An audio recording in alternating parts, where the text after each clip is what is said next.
সভ্যতায় আমরা দেখেছি ইউরোপের সভ্যতায় নারী কি সেটি বিবেচনা করা হতো। নারীকে বলা হয়েছে নরকের দাম।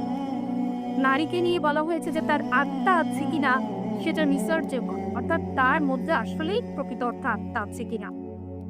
এবং এই সেদিনও গ্রিকো রোমান সভ্যতায় বলা হয়েছে যে নারী একজন কি, সে সমাজের একটা দুর্বহ বোঝা, সে একজন সেবিকা ছাড়া আর আসলে কিছুই না।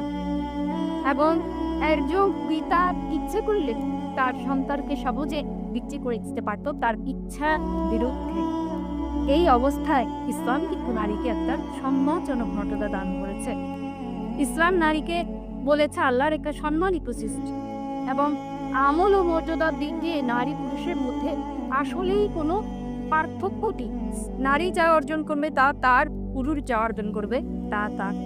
সূরা নাকলের 97 নম্বর আয়াতে আল্লাহ রাব্বুল আলামিন বলেছেন, নারী বা পুরুষ যাই হোক না কেন, যে ভালো কাজ করলো সে যদি ঈমানদার হয় তাহলে আমি তাকে একটি পবিত্র জীবন যাপন করার সুযোগ দিব, আর যে উত্তম কাজ সে করেছিল আমি তাকে তার উত্তম পারিশ্রমিক দেব। তাই ইসলামে নারী যে আমল করবে তার আমলের পরিপূর্ণ প্রতিদান দেওয়া হবে, তাকে কোনো রকম দিকে বঞ্চিত করা হবে না বা অমর্যাদা করা হবে না। প্রিয় ভাই ও বোনেরা, নারী পুরুষ উভয়ে মিলেই আসলে সভ্যতা। সূরা তওবার 171 নম্বর আয়াতে আল্লাহ সে কথাটি তার ঠিক ভাষায় বলে দিয়েছেন। আল্লাহ রাসূলুল্লাহ সূরা জারিয়াতে বলেছেন যে আমি নারী পুরুষকে জোড়ায় জোড়ায় সৃষ্টি করেছি। এই জোড়ায় জোড়ায় সৃষ্টি করার মাধ্যমে সৃষ্টির একটি মাহাত্ম্য প্রকাশ পায়। প্রিয় ভাই বোনেরা, আমরা দেখি পৃথিবীর সবকিছুই কিন্তু জোড়ায় জোড়ায়, উদ্ভিদ জগৎ, প্রাণী জগৎ সবকিছুই কিন্তু জোড়ায় জোড়ায়। কেন? একটা উদ্দেশ্য সাধনের জন্য, বংশ বিস্তারের জন্য, পারস্পরিক নির্ভরশীলতার জন্য।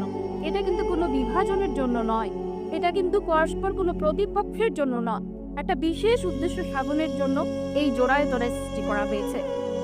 ইসলাম নারীকে এই নারী পুরুষের সমন্বয়ের মাধ্যমে এমন সভ্যতা নির্মাণ করেছে যেই সভ্যতায় নারী আসলে অনেক উচ্চাসনে অধিষ্ঠিত।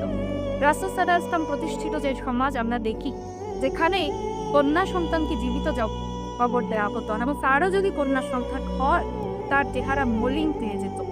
সেই অবস্থায় রাসূল সাল্লাল্লাহু আলাইহি ওয়াসাল্লাম কন্যা হিসাবে, নারী হিসাবে এত মর্যাদা নারীকে দিয়েছেন যে সেই সময় যারা কিছুদিন পূর্বে কন্যা সন্তান জীবিত হত্যা করত, তারা কন্যা সন্তানের দায়িত্ব নেয়ার জন্য পরস্পর প্রতিযোগিতা শুরু করে দিয়েছিল। যখন উহুদের যুদ্ধ হয়, সেই উহুদের যুদ্ধে হযরত হামজা রাদিয়াল্লাহু তাআলা আনহু শহীদ হন।